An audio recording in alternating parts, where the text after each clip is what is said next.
Okay, we will get going. Mike or Joseph, could one of you guys confirm that you actually have good audio for me? No, I'm going to start talking and it's going to take you 30 seconds to hear this anyway. So, welcome everyone. This is .NET User Group Lunch and Learn, embracing the .NET generic host, or as my pun will be, the hostess with the mostess. And I promptly stuck with that naming scheme consistently through all of them. Joseph, there should be audio now.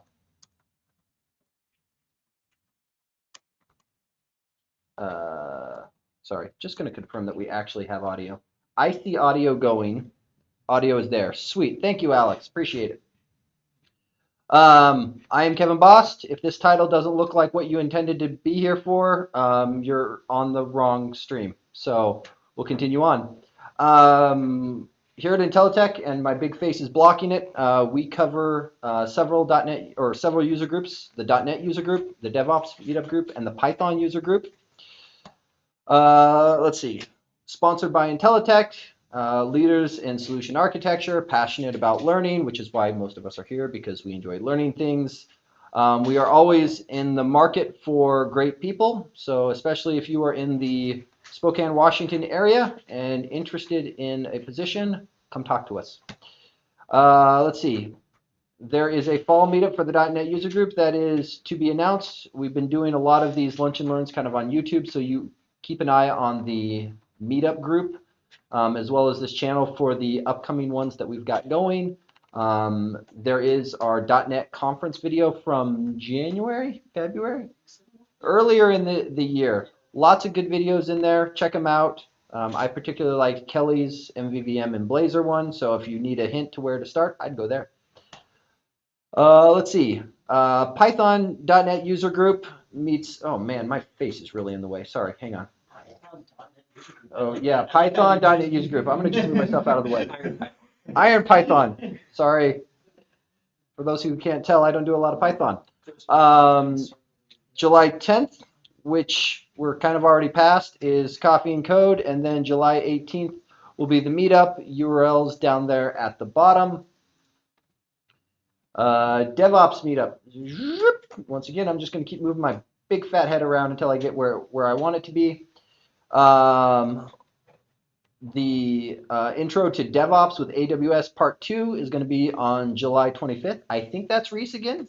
Am I right? It is Reese. It is Reese. Hopefully this time we actually get to the intro to AWS part. Yeah. Excellent. It won't be the Joseph show. Perfect. So this time with more AWS involved. And then follow us on all the social thingies. I'm going to cover up the YouTube one because I'm guessing the fact that you're watching us on YouTube means you know where to find us. Twitter, Facebook, all the socials, all the happiness, and away we go. Okay. Today's speaker, Kevin, which is me. Congratulations. And we can be done with slides because slides are not code and everyone's here for code. So go away, PowerPoint. Okay, so real quick, we're just going to do because I can do this. Click. I know everyone's going, what are you doing? Because we can't see what you're doing. And that's okay because don't need to. And about that big. Great. So .NET generic host. This is something that came out in the .NET Core 2.1.3.0 era. It's kind of difficult to pin down a starting date because there's been several iterations of this. A lot of people are familiar with it in terms of ASP.NET Core. It's the generic web builder pattern that so many people have come to know and love. People who have done MAUI development will see something similar where there's a builder-like setup to be able to go through and do it. The big advantage here is most apps have some common needs that they all want to do. They typically want some sort of DI container to be able to do injection to make testability easier. If you aren't testing, you probably want to just skip that. But you should be testing anyway. See previous talk / next talk.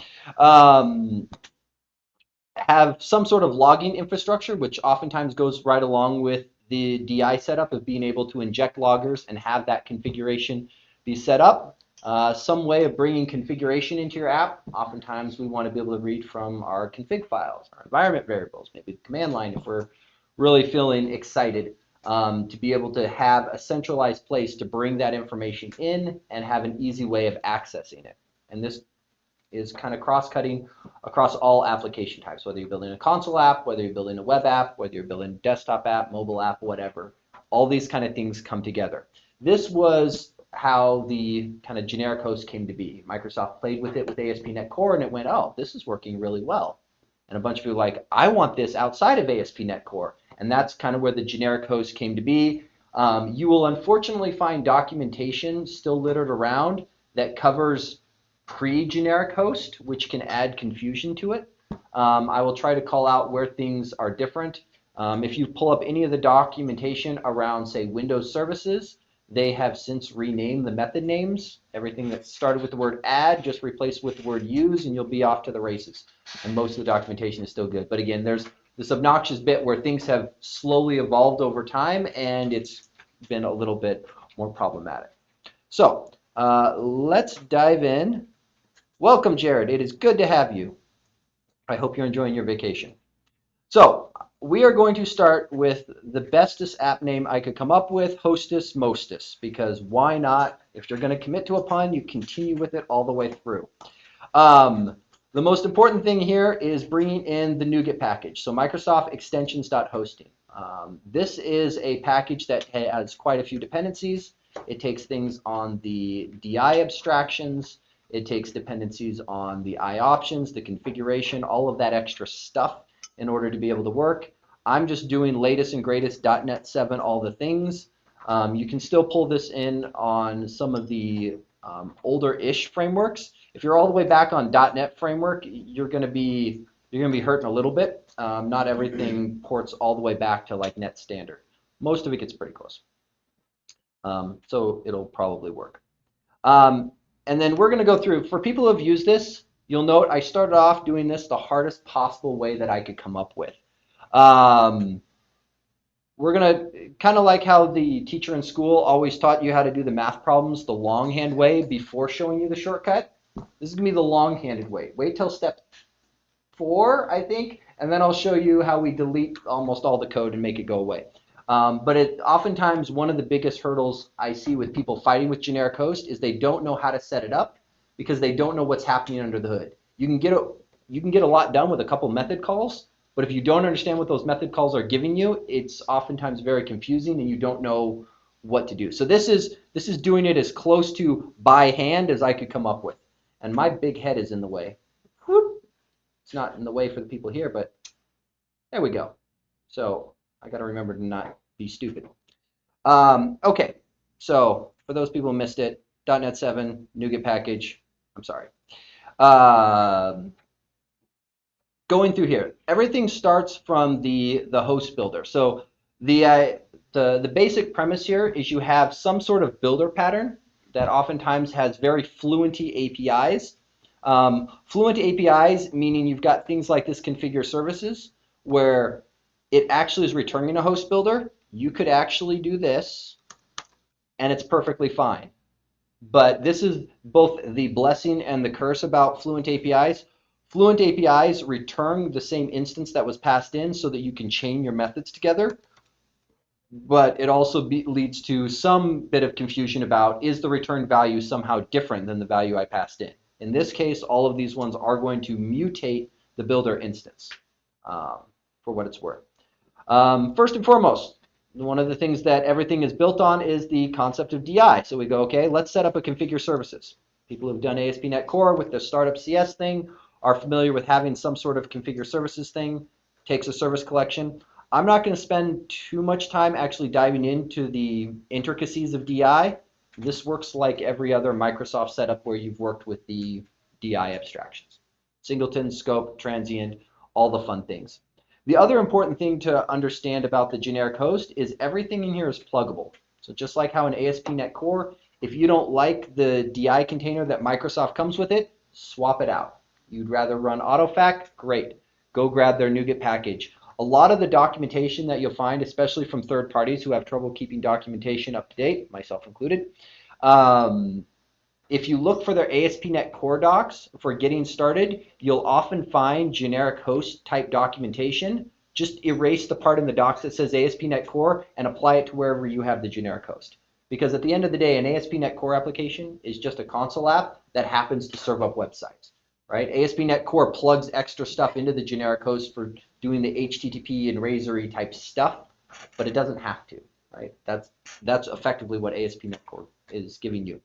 And then logging. We'll circle back to this in a little bit. And then let's take a look at what it actually takes to take the host and go. So with every good builder pattern, you must have a build method, which gives you back the generic host. In this case, iHost is the magical thing. Once you have the iHost, it's kind of up to you what you want to do with it. The most common thing is, okay, let's DI resolve something. So from the host, we have the actual built DI iService provider. So up in configure services, we were working with the service collection where we do all our registrations. The service provider here is where we actually do our resolution. In this case, we're just going to pull out a logger, log some information, start the host up. We're going to grab our service, which is clearly the mostest hostess service, because I just like tongue twisters and it was late and what was I going to do? Our method in this case isn't going to do much. We're just going to log a little bit more information. The key thing to note here is that this guy does not have an empty constructor. It's very intentional to make sure that we want to show that part of the point of having this is so that we can actually leverage our DI to do the resolution and in fact pull back loggers and that kind of stuff. So I'm going to close that. That's just in the way for me now. Resolve it, call activate. We then stop the host, we wait for the host to shut down, and then we call shutdown. And we're just going to run it for proof in the pudding. Huzzah, and we are off to the races. So people who are used to seeing the ASP.NET Core startup logging information, this probably looks very familiar to you. You'll note there's been a few minor changes in terms of the setup. So let's just go there and there. Boom, boom, boom. Close you. With that logging configuration, you'll note there is this logging builder, because what does every host builder need? Another builder. For the logging builder, though, we're able to plug in the various logging outputs that we want. So some common ones are going to be console output, debug output. Built into the box, you also have things like event viewer. So you'll note that there is also an add console and an add simple console. If you are just starting out, you are probably looking for add simple console. There's been this push for dealing with different types of standard out writing, and depending on where you're running, for example, if you're inside of a Kubernetes container, Linux environment, you probably don't want the same type of output as what I'm getting here in a Windows desktop running underneath the Windows terminal. The add console one is the older one. The add simple console is the newer one. They also have the add the system D console as well, which is a little more friendly if you are running inside of one of those type Kubernetes environment. The other thing that they broke out the console into is the add JSON console, because there are various logging services that want to ingest your standard out logs as JSON. And so this gives you a very quick and easy way to be able to go through and set it up. All of these various logging builders, typically their extension methods will either have just an empty one, like what we have with debug, or they'll have one that takes in a specific options class to be able to actually leverage it. In this case, I did options single line just as a demonstration of, hey, we can actually get this down to just flat here. Because the default behavior, every log message shows up on multiple lines where it does, info, category, and then the message drops down below. That looked verbose and annoyed me. So I turned single line to true because my app, my rules. Also, I am probably talking really quick because I have a ton of information to get through and a lot of caffeine in my system. However, that does not mean I don't want questions, so feel free to interrupt, stop, ask questions, or whatnot. I also really like this and I'm excited about it. Casey. So in the configure logging, are you subsequent, or is host builder subsequently calling the build method on the logging builder underneath the hood? Yeah, so is the generic host actually calling build on the logging builder? Yes. So as part of doing the build action here, it basically gets everything set up and ready to go for you, calling build on it. There's various other factories and whatnot that get invoked as well to get stuff set up. But it, yeah. So yes, that was a very long way of saying yes. Okay. Blazing ahead with the magical magical world of Git, we just jump ahead and the world becomes a happy place. Poof! Magic occurred. Yay. Okay, so going along with the logging, just being able to set up the simple console logger is great. Being able to have debug output is great. But at the end of the day, we really want to be able to actually configure logging. And more importantly, we oftentimes want to configure logging both inside and outside of our application, right? I want to set up my app so that I've got a particular logging configuration, but then something's going wrong in production. I want to be able to jiggle the widgets and get it actually, turn my verbose logs on, let me be able to see what's going on. What we can end up doing is leveraging the fact that we also have configuration as part of the generic host. So the logging builder, we can do this add configuration and say, okay, let's go ahead and look at our iConfiguration instance, which we'll circle back up to that in a moment, and just pull in the logging section for it, right? That's where I'm going to put all of my logging information. That's where it's all going to live. Just set up all of my logging information. And then here we can see that we've added in this app configuration as well, right? So in this case, I've said, okay, for my iConfiguration, where is the source of this information going to come from? Now, in this case, it doesn't really give me a lot of good options for configuring external to my application, but we can also add in things like config builder, add environment variables. So we can start to bring in different areas where we want things to come from, depending on how we're deploying and where. That'll kind of determine what the appropriate setup is. With all of the config files as well, you do have the ability to make them optional. This is where ASP.NET Core gets its magical setup, where it can do app settings.development.json, app settings.production.json. All it's actually doing under the hood for you is it's just adding two JSON files, right? I could make it kevin.json if I wanted. Order of these config sources matter as last in wins. So the order that you set these is very important. Now, putting command line arguments first is probably not the appropriate one. Generally, command line arguments is going to be down near the bottom-ish, because if somebody explicitly sends something to you on the command line, you probably just want to take that as gospel as far as what they're looking to do. If we go ahead and take a look at our app settings, this is something that probably looks fairly familiar to, I believe something similar is in the ASP.NET Core project template, if I remember correctly. They change too often, and I don't use them enough.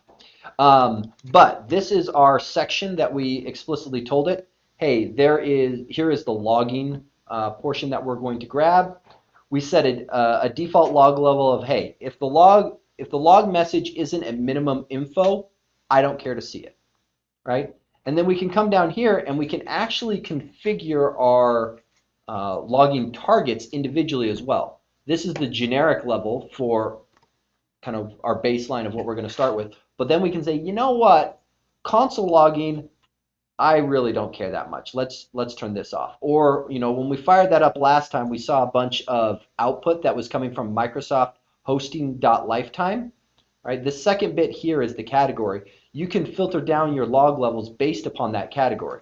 Typically, this is going to be class name that did the logging, right? So inside of our Mostis hostess service, when we did the log information, you'll note this guy here, that's all that is diving into the class name that actually did it. So if you want to say, I want to take this particular class or service that's problematic, and I want to crank its logging level up to debug because something's going wrong here and I need to see it, you can take that logging from that individual level and turn it all the way up. Let's see. Is the more simplified builder used in minimal APIs also available for console services instead of configure services? Yes, Alex. I will dive back to it. The minimal APIs in ASP.NET Core are at this point just using the same generic host, so you can get yourself down to basically the same thing for a console application as well. The SDK on the project though is the only, so this attribute here is the big difference between a console app and what you're going to get with a minimal API project. And don't I don't remember what the MS Build SDK does differently to the generic host. Stokes, you're acting like you might know the answer. I don't know the answer. I just laugh because I've run into this where I try to reference things that don't exist until you pick the right project type and stuff like that. Right, because yeah, the MS Build SDK brings in extra libraries and various things for you. It's your starting level thing. Microsoft.NET.SDK is kind of the bare bones-ish. It's what you probably start with for most .NET projects. Casey. It's under your app settings, JSON. Yep. Do the names there need to be fully qualified, or does it support wildcards? Oh, so can you get away with something like this? Well, let's just run it. You should be able to do. I don't think it's actually wildcards. I need to double check. Oh, you're right. So if you tell it to look for a Kevin.json and you don't actually include a Kevin.json, that's bad. Also, one other thing I'll point out really quick, if you are doing this sort of by freehand and bringing it in, the default behavior of JSON files is not to copy to your output directory.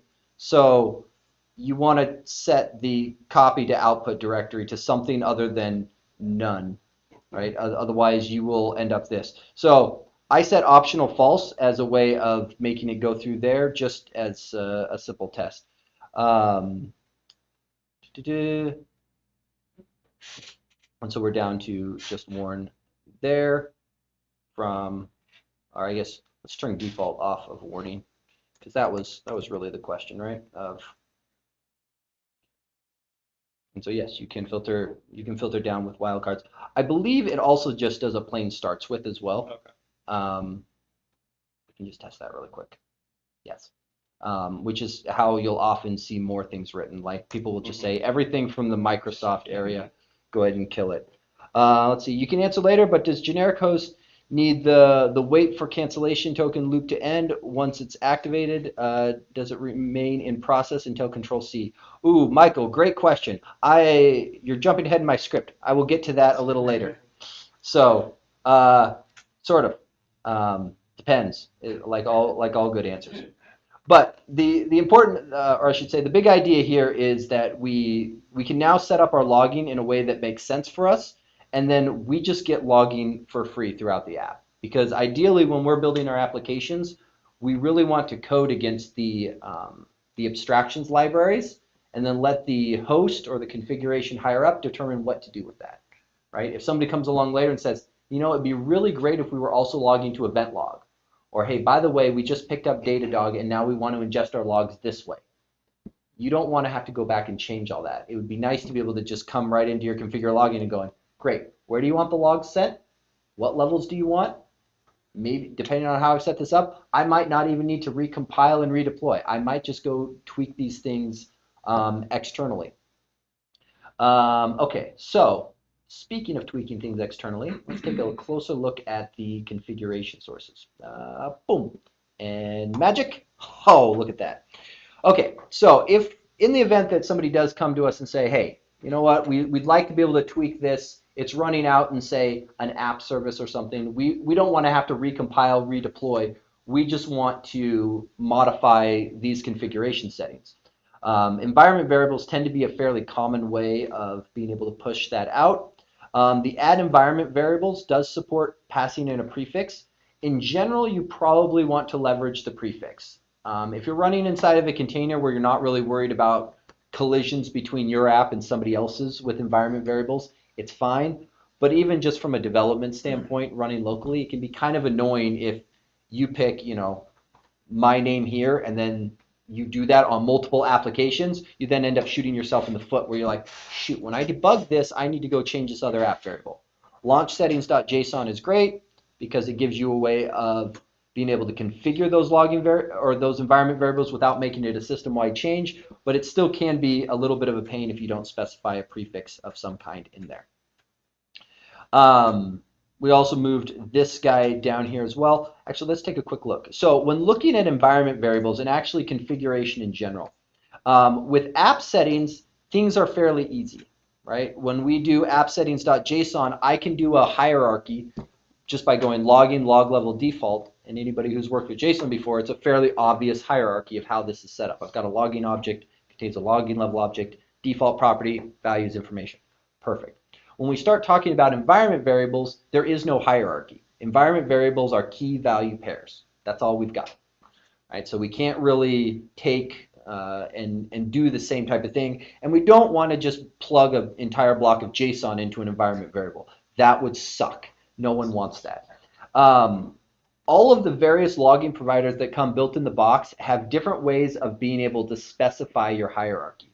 The common one is actually with a colon. So this one here, or this launch settings, is actually specifying configuration both on the command line and in the environment variable. And just to make my life difficult, I'm changing both variables simultaneously because reasons. I didn't think clearly enough to make them different.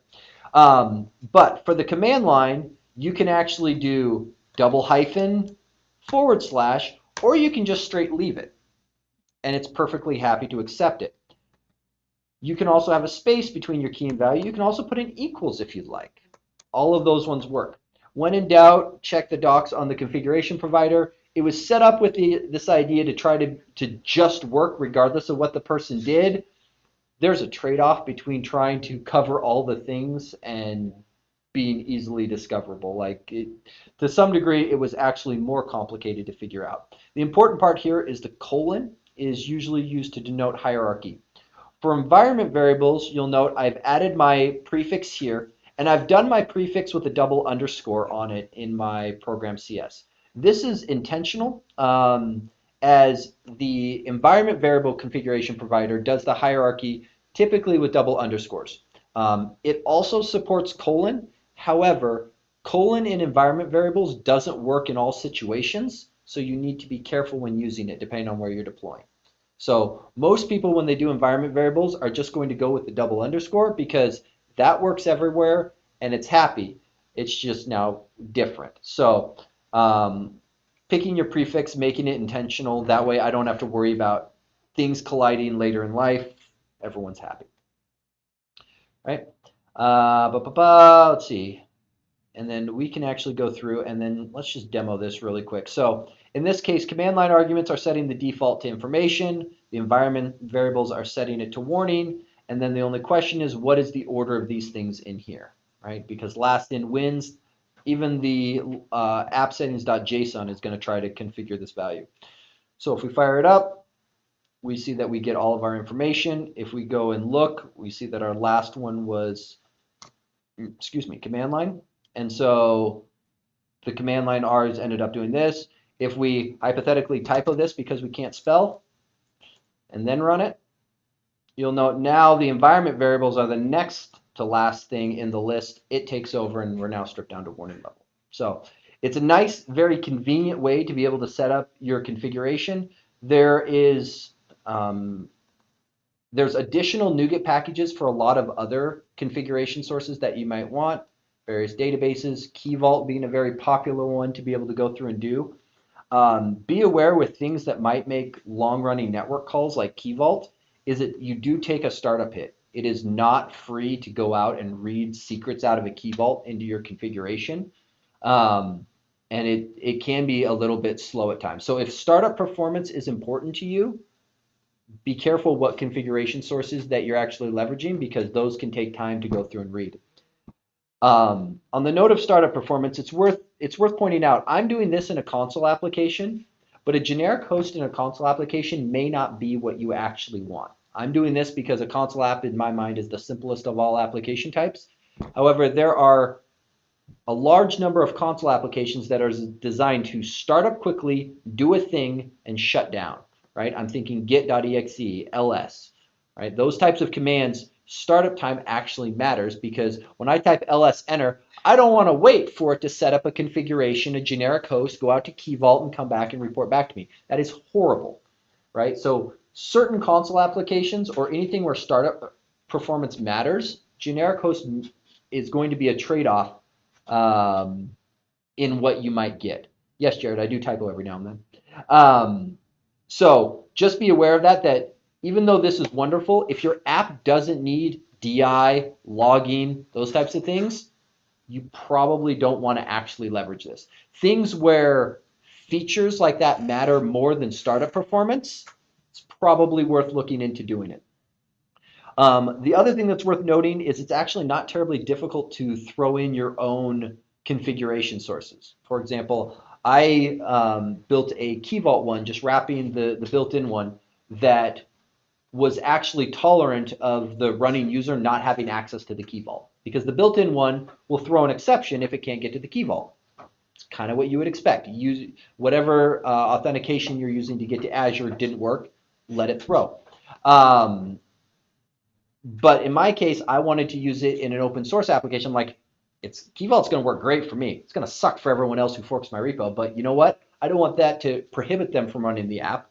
They can plug in their own, API key or whatever I was using via one of the other sources. So I went through and just wrapped it. It's not that difficult. There's 2 methods to implement to actually build out your own.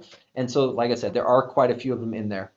Let's see. There's a question, is system command line fast enough? Absolutely. So system command line, for people who are unfamiliar, Microsoft project specifically designed to make building console applications not suck anymore, because system.console is kind of a pain. Please don't parse the args array yourself. That's a horrible idea. So it has been optimized for startup performance. There was actually an effort that happened a few months ago where one of the developers on the team spent a great deal of time doing performance tuning just to get the startup time as low as possible, which is an awkward thing to performance tune for, because most things are about reducing memory consumption, increasing CPU cycle. In this case, it was pure startup performance. If we wanted to write ls with it, is it going to go as fast enough? It also is trim safe.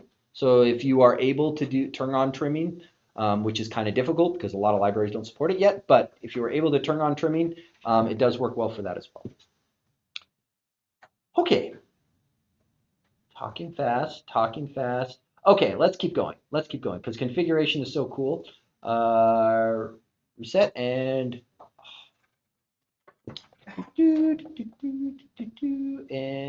sorry, gotta reorient. Okay, so let's take a look at actually doing the configuration. So we've set up the configuration for our logging, but that is typically only half the story, because once we have this nice configuration set up and we are going through and leveraging it, actually being able to leverage that configuration within our own app is usually the very next thing. I've gone to all this effort of giving myself an app settings.json, command line, environment variables.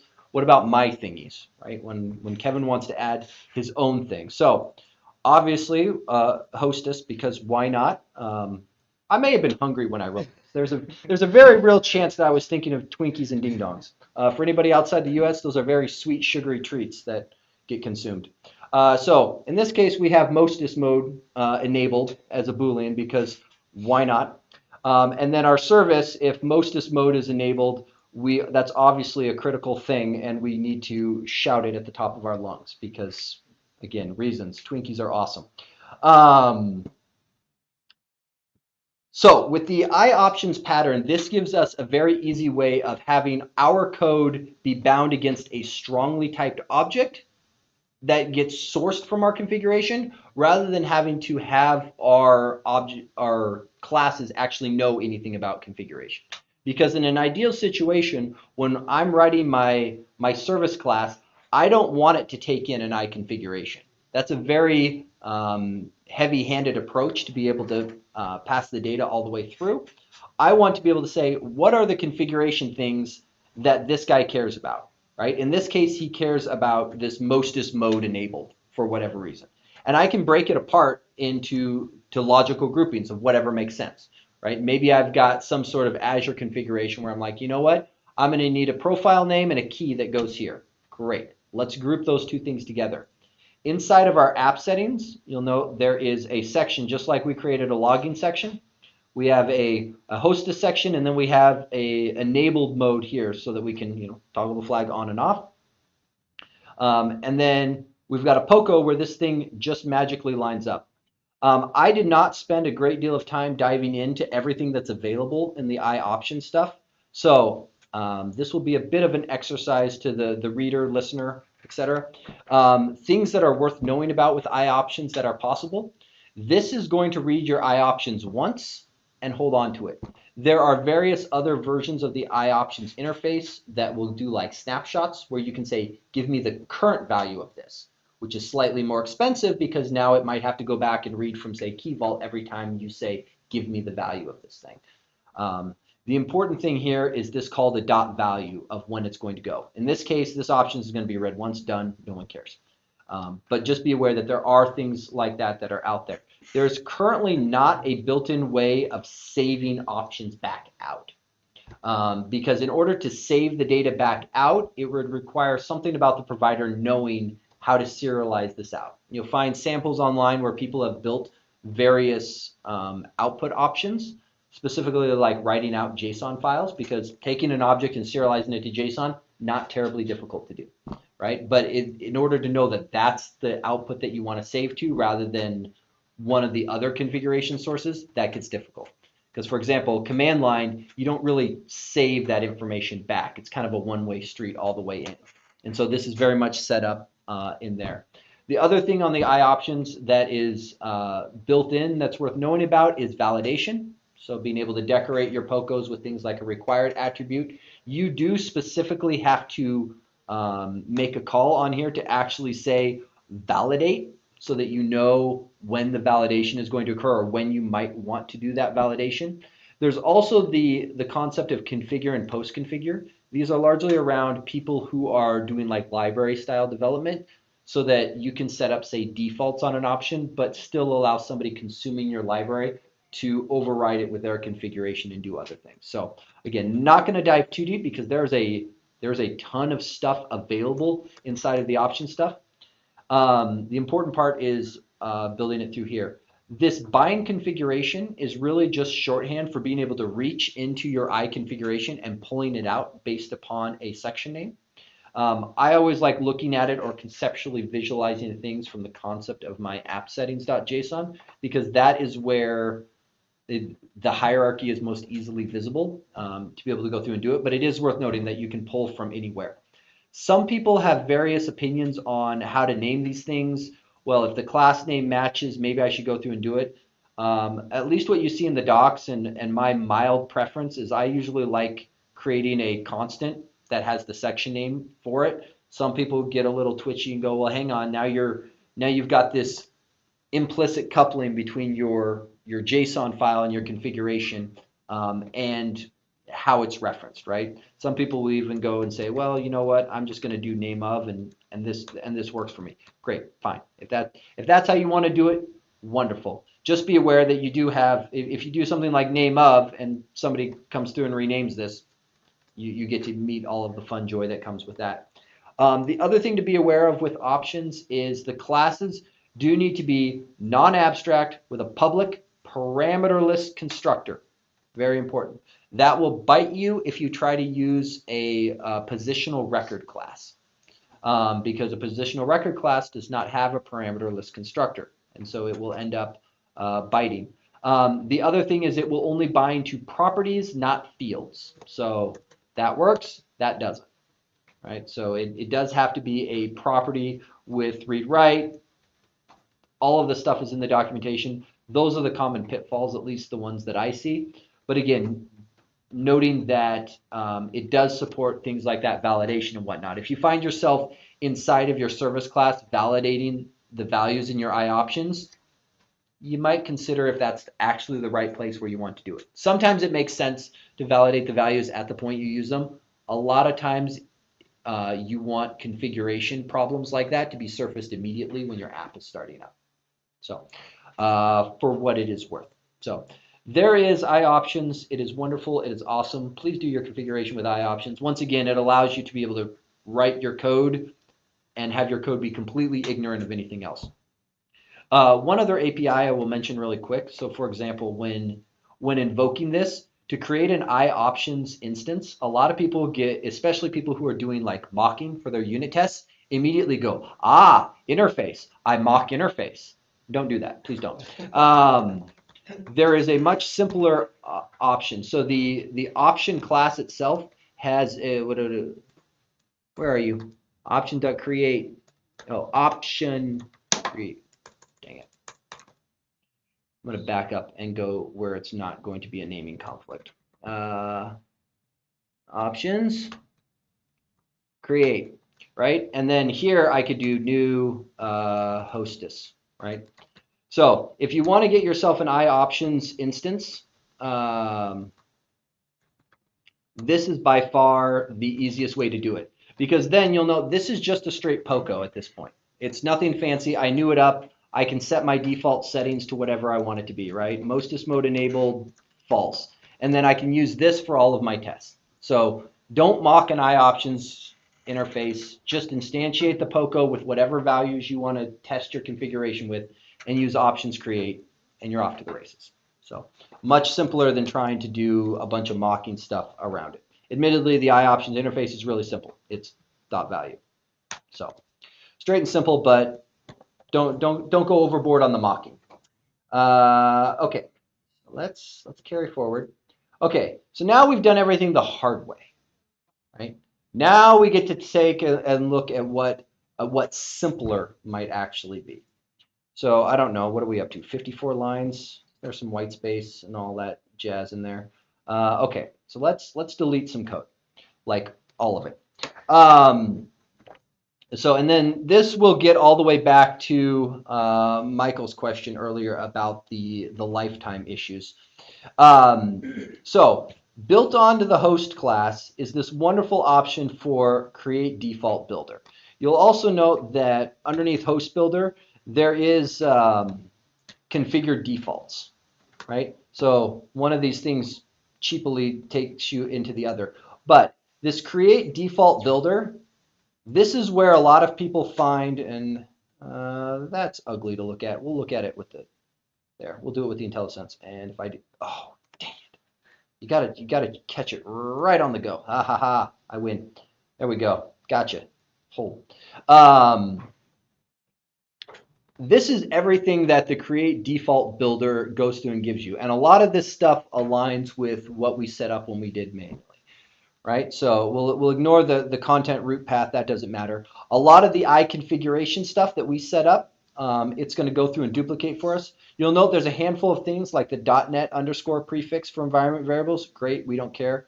You'll note that it does bring in the command line arguments twice, right? This is intentional because things are overwritten by later options, and so this is very specifically overriding certain things, not others. Overwrite certain things, not others, because of the order that things come in at. So it allows for it to behave the proper way, but it's worth noting you can leverage this too. You'll note the appsettings.json and the appsettings.ihost environment name.json. So the behavior that everybody's used to with ASP.NET Core, where I've got my app settings and then my dev one, this is where that's coming from. There's no magic. They're just adding a couple JSON files. One of them happens to look up its name from the environment name. If you want to change the environment name, feel free to go through and do so. Right? This is how you can toggle it into different environments depending on what you want. It's worth noting that the default environment name, if you don't specify anything, is production. So by default, you fall into the, well, we're going to assume you meant production because you didn't tell us otherwise, rather than the other direction.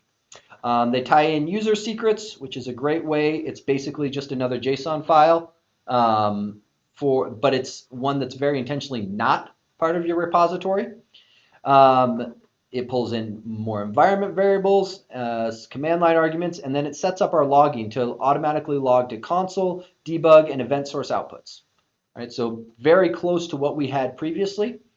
And and then also goes through and sets up scope validation in the case of development, because it's actually doing conditional checks of, hey, if you're in the development environment, I'm going to turn on these extra stuff, otherwise not. So most of the time, this is probably really close to what you want. Now, it's worth noting there's one really big change that kind of subtly happened when we went through all of this, is that before we were in control of the order that things were brought in for our configuration sources. We can certainly take this host builder, right, and we can go through and do no host builder dot configure app configurations, right, X, because I'm too lazy and there's too many people watching, I can't type properly. We can go through and we can add in additional configurations, but it's worth noting, like if I bring in an in-memory collection, right, of extra stuff that I want, this delegate is now invoked after the defaults are added. So you have to keep that in mind, that anything you do after the fact is, especially from like configuration sources, is going to be last in wins and override all those defaults. That's probably okay, but it's worth noting that if you go, hell, hang on, how come that environment variable didn't win? Well, did you add a configuration source later? Because again, the order that these things are added matters, and so we now have 2 app configuration delegates. You also can shoot yourself in the foot by doing things like this as well, where you double up, because once again, these delegates are added into a list, executed in order, last in wins. So keep that in mind when you're going through and doing it. So if you want to then bring in the default, sometimes going straight to this create default builder, because you'll note this method is not exactly advanced. It's new host builder, call configure defaults. Like if you want to put your stuff in and then have the defaults applied, maybe consider instantiating the host builder yourself. It's probably easier. Again, this method is not exactly an advanced one to rewrite yourself. It's just a really, really convenient overload to be able to have. The other thing that has subtly changed down here is all of the start-stop stuff that was built in before. And this goes back to Michael's question before about, well, hang on, what do we need to do in order to actually have the app start, stop, etc. All of this is controlled by the host lifetime, which is another thing that the generic host kind of bundles into this. We just did the simple one where it's like, I'm going to control the entire lifetime. I'm going to call start, I'm going to call stop, I'm going to wait for exit, and then I'm done, right? But that type of lifetime that's very linear doesn't always work in all situations, right? For example, on a console application, we might want to say, start running, don't stop until we either get like a sig term or a control C coming through to be able to shut down. We might want to leave something running. We don't want to have to deal with that ourselves. This is where like the run console async comes into play. And you'll note here, oh, can I get, oh, yes.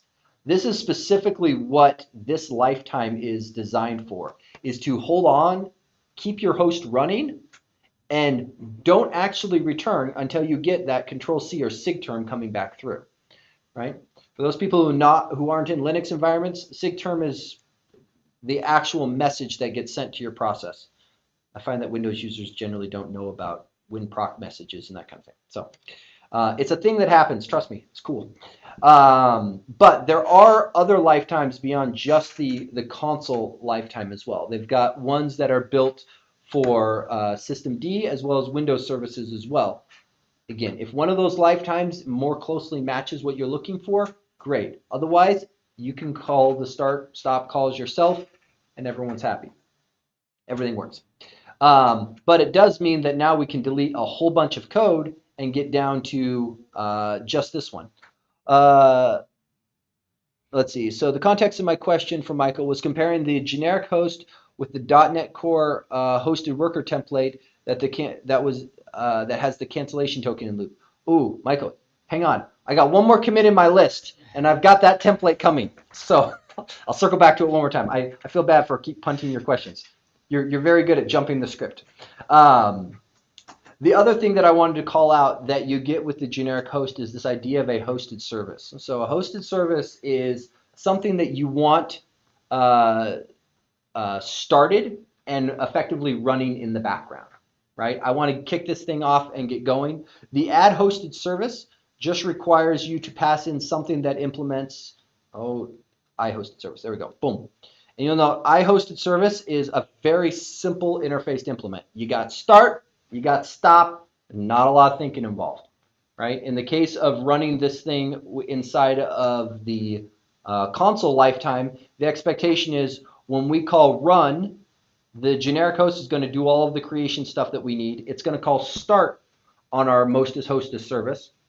And then at the point it gets a sig term with like a control C or however we go about doing it, then it's going to call stop and it's going to shut everything down and clean it up for us.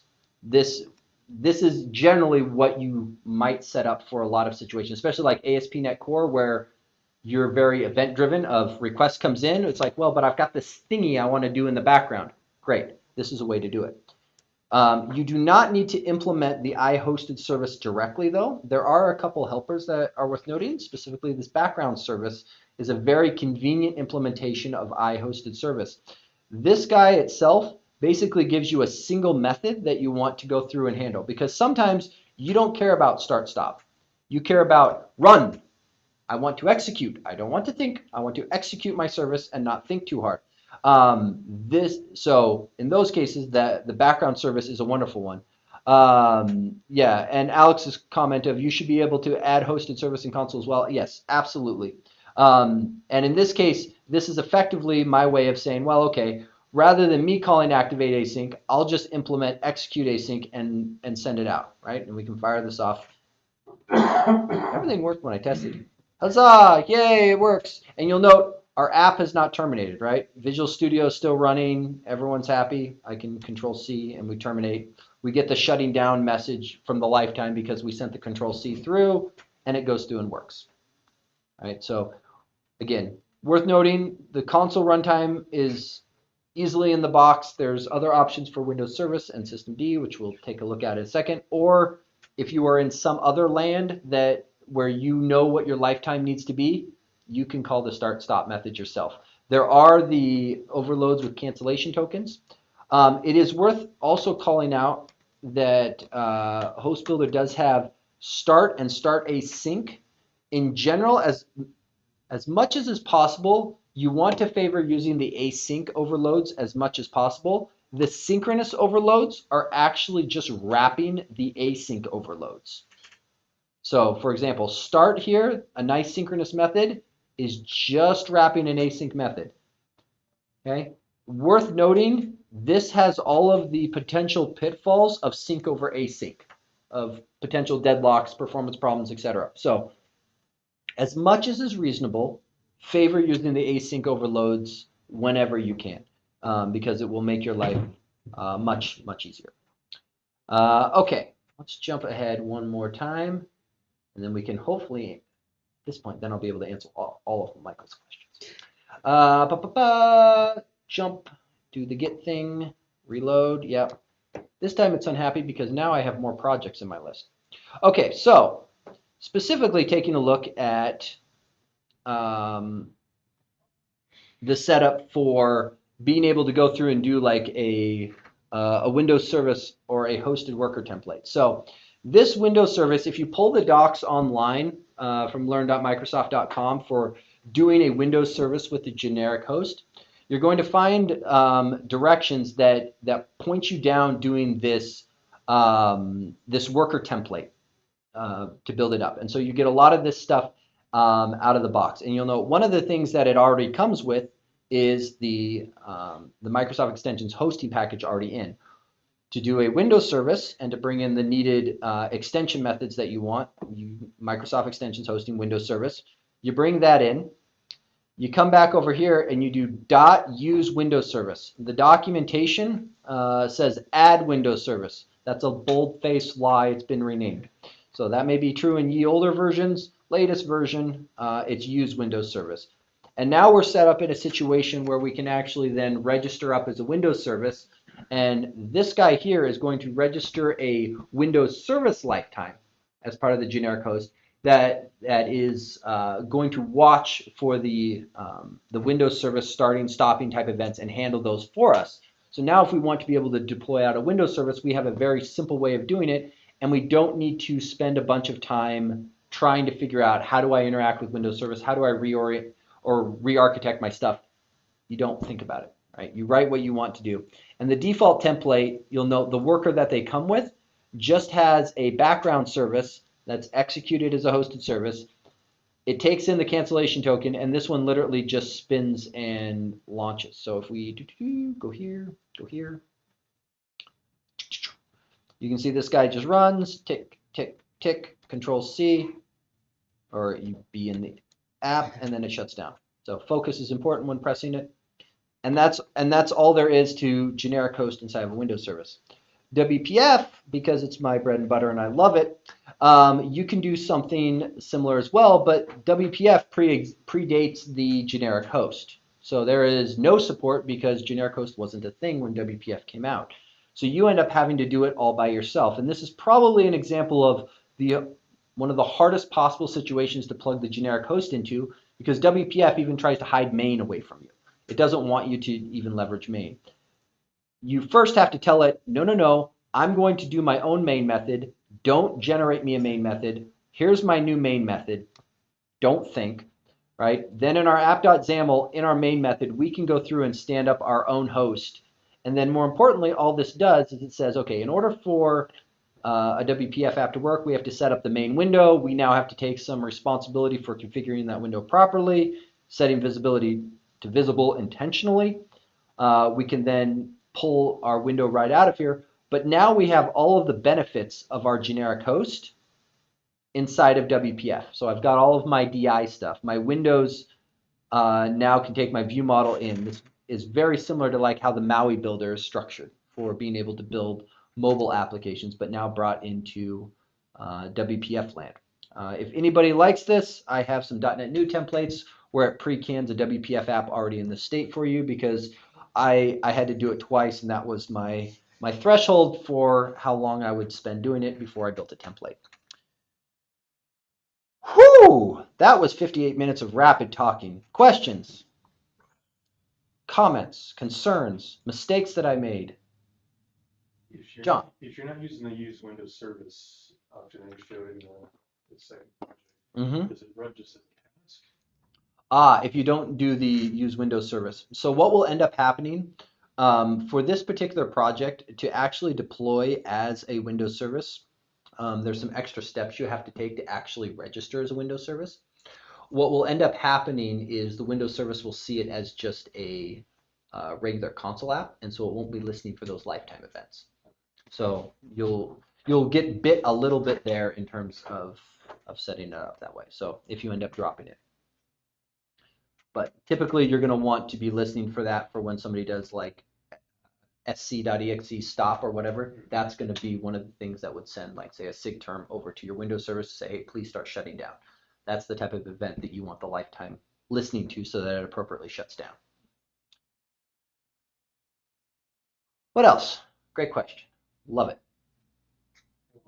You also Fire. said early on, you had your IOptions class, and it's kind of taking in the data that's coming in from your JSON settings file.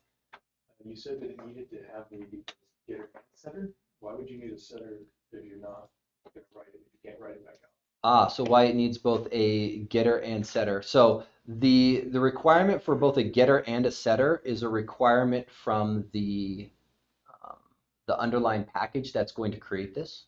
The underlying package for building this up needs to be able to instantiate it and then also set the value. Because there's going to be a parameterless constructor, the only way it would have to actually populate a value into there is going through the setter itself. Now it could cheat with some like reflection stuff to be able to, you know, try to find the backend field and whatnot, but ultimately the requirement that it puts on there is just checking for a get and a set.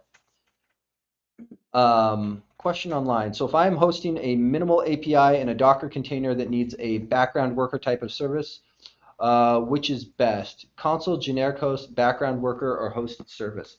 So if you are doing a minimal API, you should already have a generic host likely at play for you. What you would want to do is take your background worker, and I would tell you to start off and just derive from background service, and then in your configure services, do an add hosted service. Yeah, basically using a minimal API to send the request to the hosted service, but my business logic lives in the service, not the API. Yeah, so I'll give an example for something that I built not that long ago. Is we have a web API that we stood up. The API itself is designed to respond back with 200s very quickly. It doesn't do any work. It actually just enqueues data to be processed. And so the controller itself, or the endpoint for your minimal API, just takes the data in, adds it to the queue, and then we have a hosted service that we've written whose purpose in life is to watch that queue, dequeue items, and then process them through. So that's basically the simplest setup to go through or do already. Perfect. And yeah, you should be on the path of success, or hopefully on the path of success, for what it's worth. Any other questions? Going once, going twice. Thank you everyone for coming and joining online. Appreciate it. Thank you. Thank you everyone for being here in person. As we said before, .NET user groups, lunch and learns. Follow us to know when the next topics are coming up, and we will see everyone next time. Happy coding.